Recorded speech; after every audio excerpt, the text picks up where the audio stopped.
Bienvenido de vuelta. Como estábamos diciendo anteriormente, estamos cubriendo una serie de casos que se dieron esta semana en nuestro país sobre dos enfermedades en particular, que son la condroplasia y la acromegalia. Entonces ahora estamos con la doctora Martina Casado, que nos va a explicar un poco más en qué consiste. La condroplasia es un trastorno genético que afecta el crecimiento óseo. Normalmente, durante el desarrollo fetal y la niñez, los huesos cartilaginosos se convierten en huesos, excepto el de las orejas y la nariz.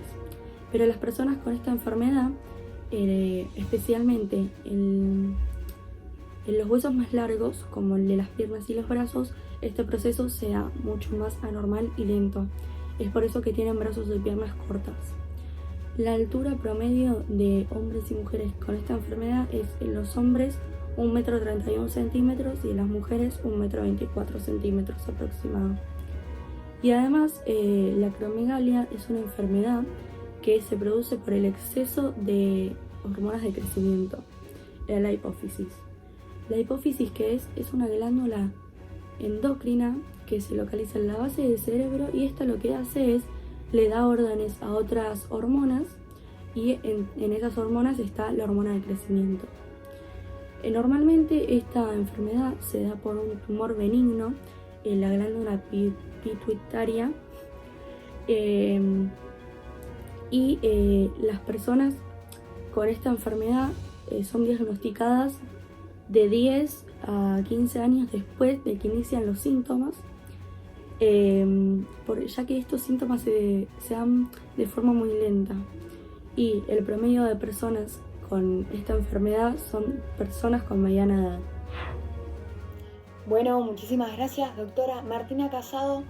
Queríamos informarles que nuestra producción estuvo contactando a varios doctores de todas partes del país para preguntarle un poco más acerca de estas particulares enfermedades. Entonces ahora vamos a ir con la doctora Pedroni, que nos va a explicar un poco mejor en qué etapa de la vida se suele dar esta enfermedad y demás. Bueno, la condroplasia se produce durante el desarrollo fetal y la niñez. Se presenta en 1 de cada 25.000 niños nacidos y es el tipo más frecuente de enanismo que existe. Está caracterizado por un acortamiento de los huesos largos con mantenimiento de la longitud de la columna vertebral. Estas características dan un aspecto desarmónico que se caracteriza por macrocefalia, piernas y brazos cortos y un tamaño normal del tronco, entre otras irregularidades fenotípicas.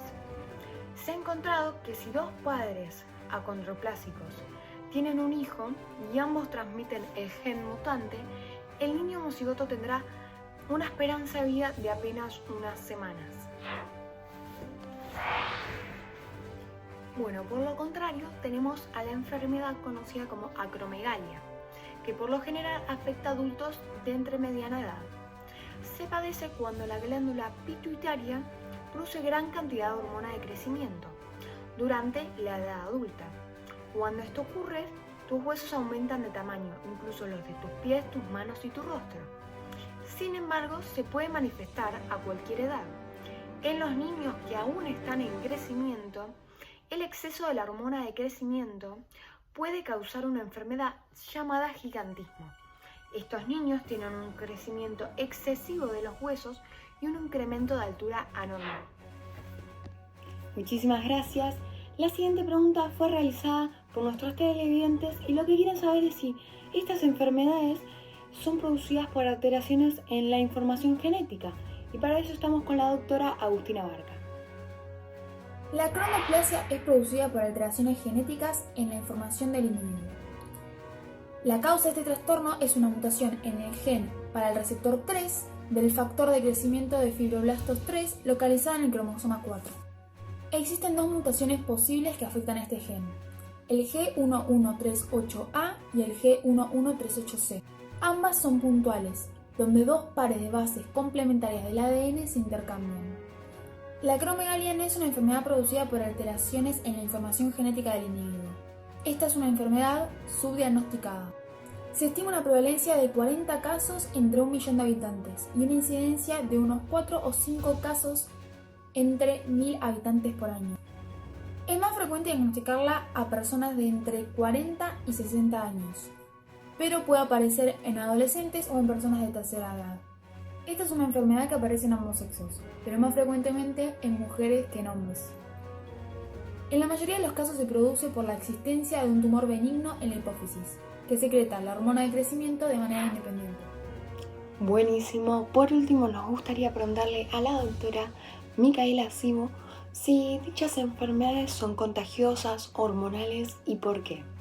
La acondroplasia no es una enfermedad hormonal, es una enfermedad genética, ya que falta la hormona de crecimiento en el desarrollo físico. Esto significa que un gen anormal de uno de los padres genera la afección. La mayoría de los casos de acondroplasia provienen de una nueva mutación genética en las familias. La acromegalia, en cambio, sí es un desorden hormonal que se padece cuando la glándula pituitaria produce gran cantidad de hormonas de crecimiento cuando uno ya es adulto, cosa que no es normal y no es lo correcto, porque cuando uno ya es adulto se dice que ya la etapa de crecimiento se terminó. Cuando esto ocurre, tus huesos aumentan de tamaño, incluso los de tus manos, tus pies y tu rostro. Estas enfermedades no son contagiosas, ya que no son causadas por gérmenes microscópicos, sino son producidas genéticamente, en las cuales producen alteraciones en el cuerpo. Por ejemplo, en la acondroplasia, la causa de este trastorno es una mutación del gen que codifica para el receptor del factor del crecimiento de fibroblastos 3. Y en la acromegalia, esta enfermedad es producida por la glándula pituitaria.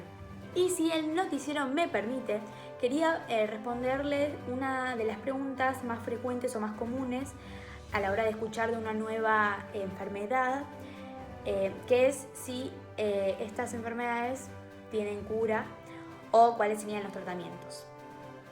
Bueno, la acromegalia no tiene cura, pero tiene tratamientos médicos, tratamientos microquirúrgicos o radioterapia. También hay cirugías en las cuales se extirpa este tumor hipofisario que causa esta enfermedad y que a menudo corrige la HC normal. O también hay medicamentos que pueden bloquear la producción de hormonas del crecimiento de la glándula y evitar la acción de dicha hormona en otras partes del cuerpo. La acondroplasia no tiene cura ni tampoco tiene un tratamiento específico, pero hay distintas técnicas o medios que se utilizan para procurar el bienestar del paciente. Como por ejemplo, se utiliza la terapia hormonal, en la cual estos medicamentos se inyectan, o sea, las hormonas se inyectan, como por ejemplo las hormonas de crecimiento o distintas hormonas para aumentar la estatura. También hay distintas cirugías para corregir los problemas de columna vertebral u otros problemas óseos. La razón de que estas dos enfermedades no tengan cura es que estas afectan al desarrollo óseo y eso no es algo que se pueda modificar o se pueda cambiar, ya que obviamente son los huesos. Bueno, eso fue todo por el día de hoy. Hasta acá llega nuestra transmisión. Muchas gracias por quedarse con nosotros y hasta mañana.